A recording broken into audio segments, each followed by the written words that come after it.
Hi everyone, it's Paula here, and this is Peak Performance Project. I'm still waiting for Ryan to come. He will come anytime. If you're here in this space, please let us know. Let me know in the comments that you're here. And if you have any questions about peak performance, about being an athlete, about being a performer, about just being a high performer, wherever you are and whatever is your expression of yourself right now in this world, because that's what it is, right? Being an athlete in sports or being a performer or anything else, that is your expression of yourself. I hope that you enjoy the show. And if you're watching the replay, please let us know that you're watching the replay because that would be lovely to know. Like this and come back next week. We do this every single week. Normally it's Ryan and me. I'm waiting for him to come. But today I chose a topic that has been very kind of current in my life, and that is how do you find peak performance in spaces and places where it's challenging? And maybe your challenge has nothing to do, seemingly, with your sport. Here Ryan is. Let's see. Hi, Hey, Ryan. Hi, we're live all right. already. Hi, Ryan. Welcome to the show, Hi, thank you. Peak Performance Project. And we're jumping right in because I just introduced the topic of finding peak performance when it's challenging times, that maybe the challenges have nothing to do with your sport or your art or your otherwise your business, whatever, but it's just life, right? Yeah, wow, what a great topic. I'm glad I just decided to step into the stream here. This is amazing. Yes.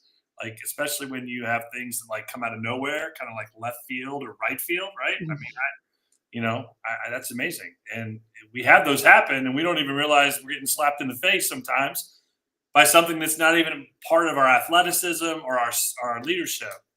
Um, Exactly. yeah, absolutely. Yeah, because I mean, this week, for example, for me has has been a challenging week, and things to do with family rather than business. And even then, even with these things going on, and obviously they do occupy my mind, I'm still going to have to find my peak performance in what I do. I still have to show up as the best version of myself whenever I'm speaking with clients or with other people that I work with or anything. So, what are your ways of being able to kind of not I don't like the saying pull yourself together, Right. No. because there are things that are just going on. But how do you find that moment where you're like, okay, now I just really need to focus on this, and whatever else is going on, don't think about it.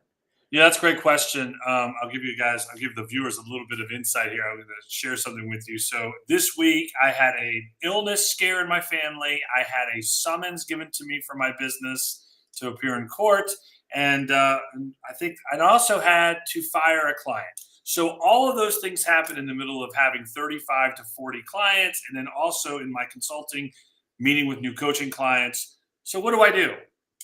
No, I just check out. I just go to this coffee shop and sit. No, I don't do that.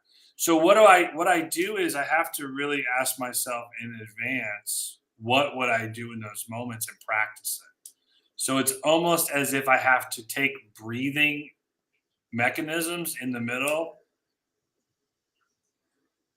and just completely slow down. Now Hmm. I'm still doing stuff. So I don't just stop doing stuff, but what I do is I keep the momentum going, but I keep the neuros slower. And so then when I'm focused on something, I'm not agitated or feeling this problematic behavior trying to set in. For example, I was in the middle of a session and the sheriff's department knocked on my door with the summons for this client. And I was like, thanks, give me that. All right. And I came in and I was not really happy and I had to go, okay. Because I had a client sitting on my couch. So, Hmm. so yeah, so it's almost that's that recognition. It's that Hmm. recognition.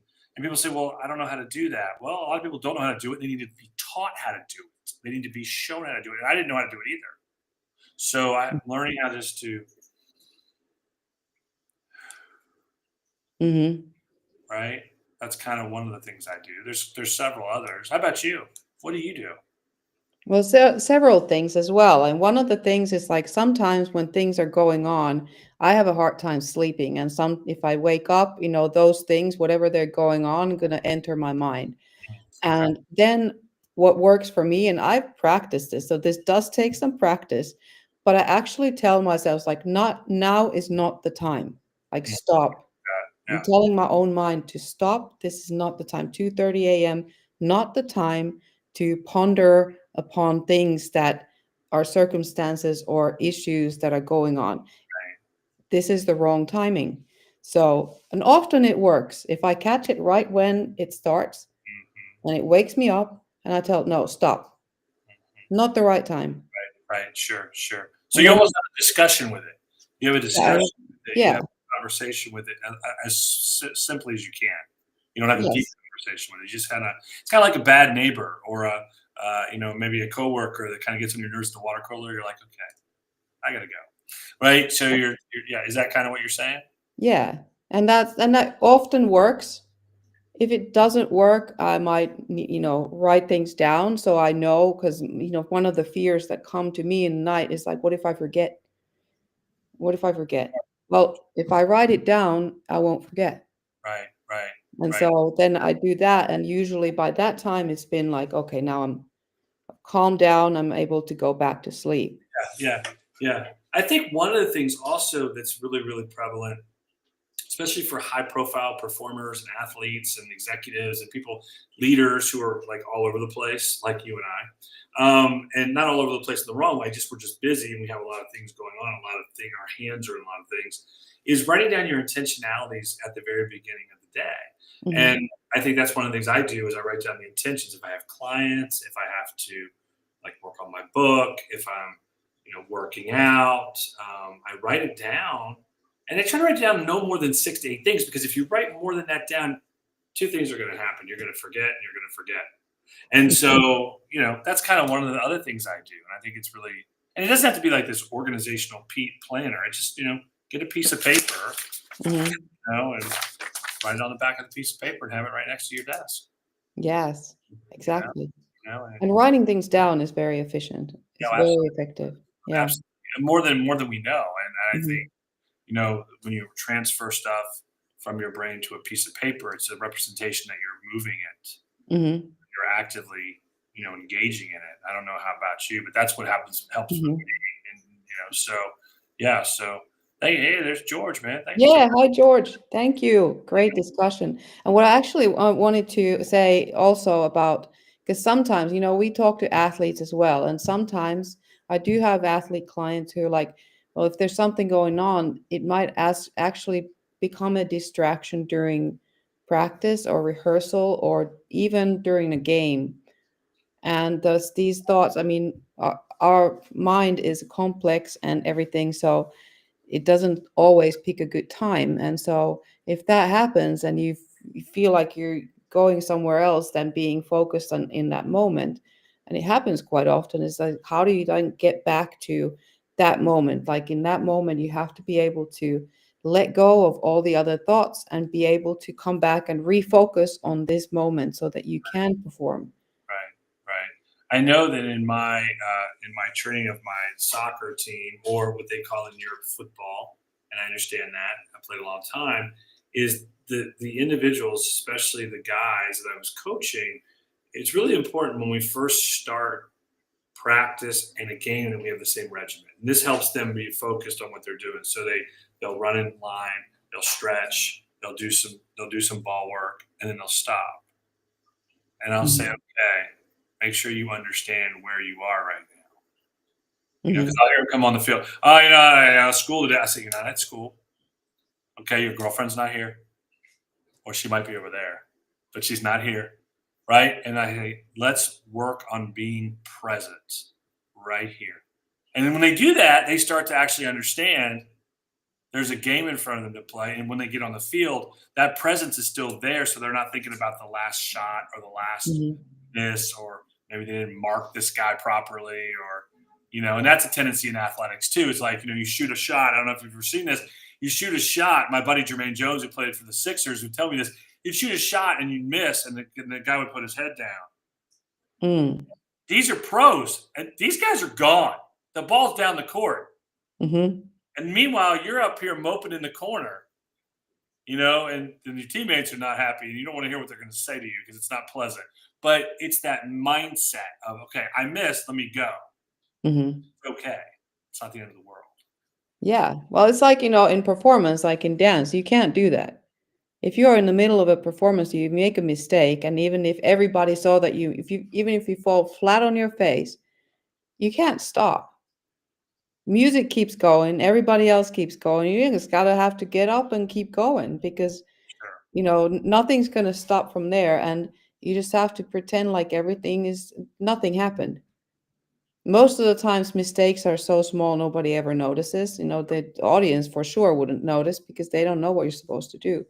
Obviously, there are situations where if you're supposed to do the same as everyone else, if you make a mistake, it is visible. But you can't let that hang on to anything because then you're not gonna be able to perform the rest of the thing. Yeah, I want to bring this up. I think this is good for coaches and for leaders of athletes. This is a big deal because what about us? What about the leaders, the coaches, the assistant coaches, the trainers? Their inability to let things go and move on. Mm, And I'm curious because you're watching film and you got all this pressure from like the administration and you got all these people wanting in your ear and they want money. And I'm like, wait a minute.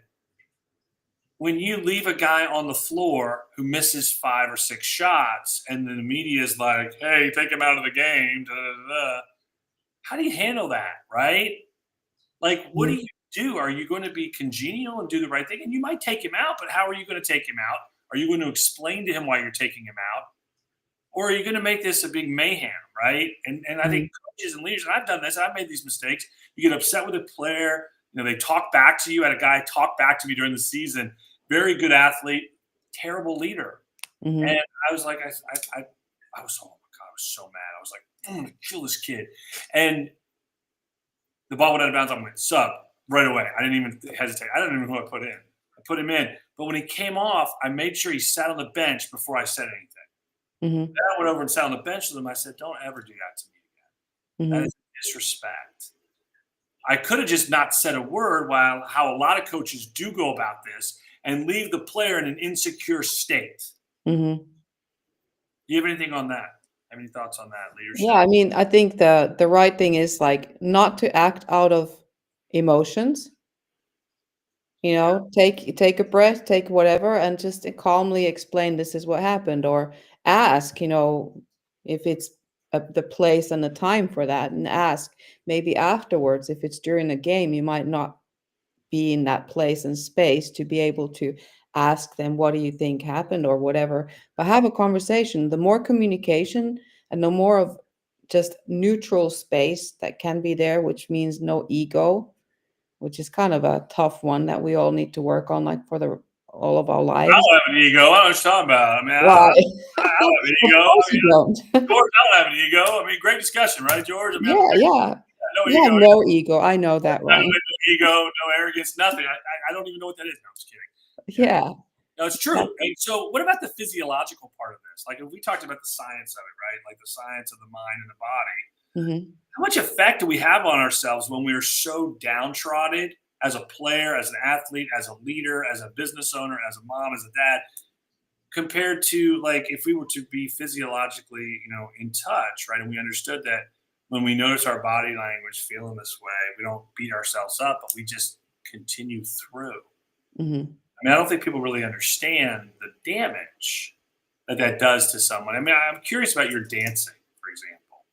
Like, mhm. let's say you had a really bad routine, like a terrible routine. Like it was just you were just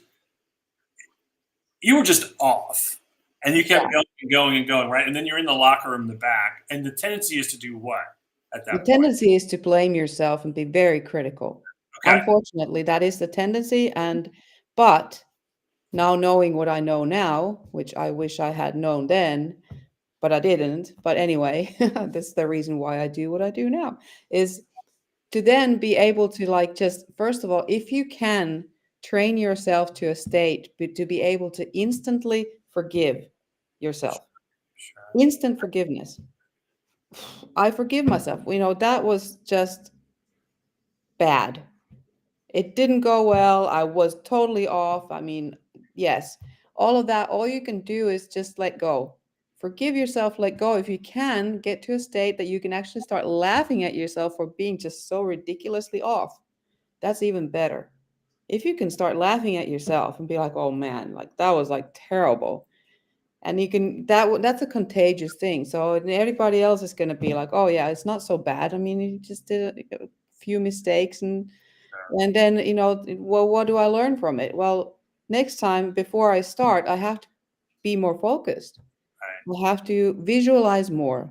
I Right. have to, if it's something that's new or a new thing, or you don't really feel so very confident about certain things, certain moves, or whatever parts of a choreography, visualize them more and more and more. You can do that anytime. You go and sit on the toilet. You can visualize yourself doing in bed when you go to sleep. You can do that. Go over and over. And the more you do that, the more confident you get. And just like mistakes, yeah.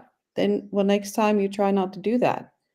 Now Yeah. you learned, okay, that's a a point in the choreography that is more difficult for me, or I have a hard time remembering, or whatever. The counts are very Right. difficult.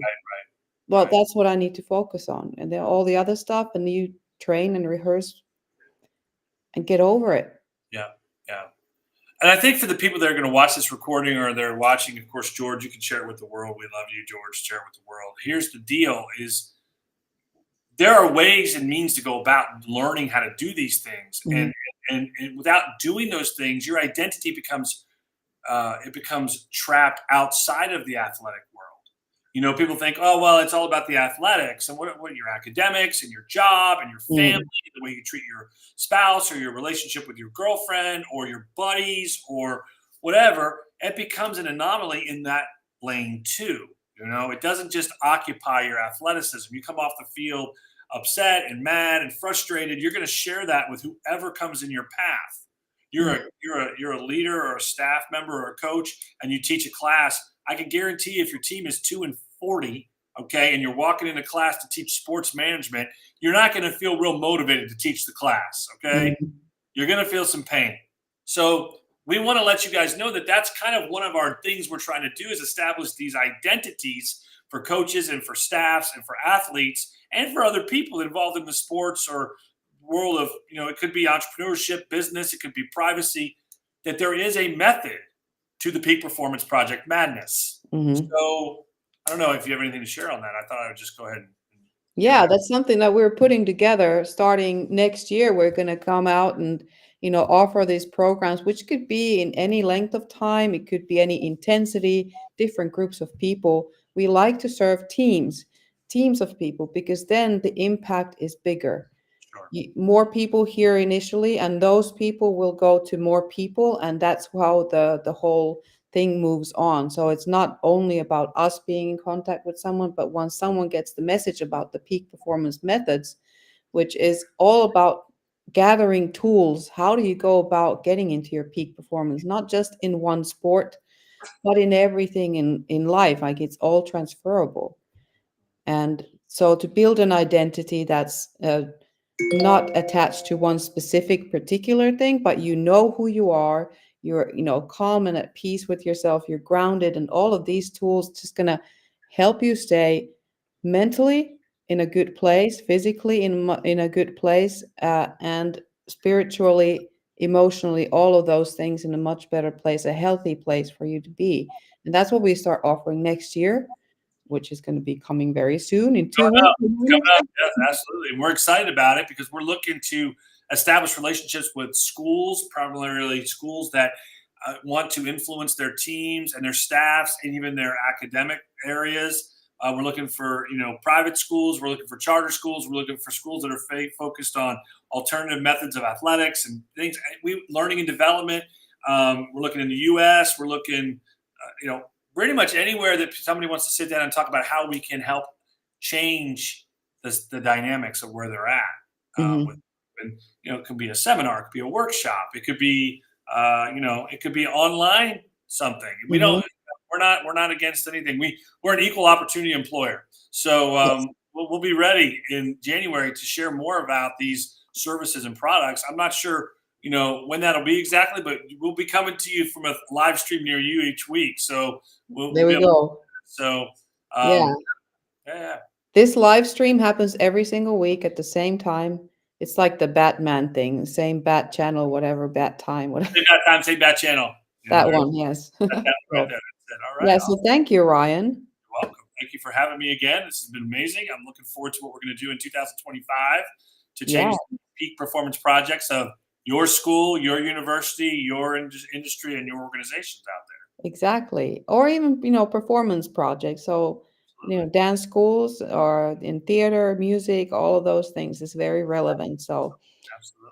yeah, come back and thank you, George, for being here and all the other people I've seen. There have been people coming, going. So please leave us comments, likes, and all this, and come back next week. There will be another topic in peak performance that we dive in. So it'll change every time, and you'll find out more about the project. So Absolutely. And check us out on LinkedIn and Facebook. Check me out on LinkedIn and Facebook. Check Paula out on LinkedIn. She's all over LinkedIn. It's amazing.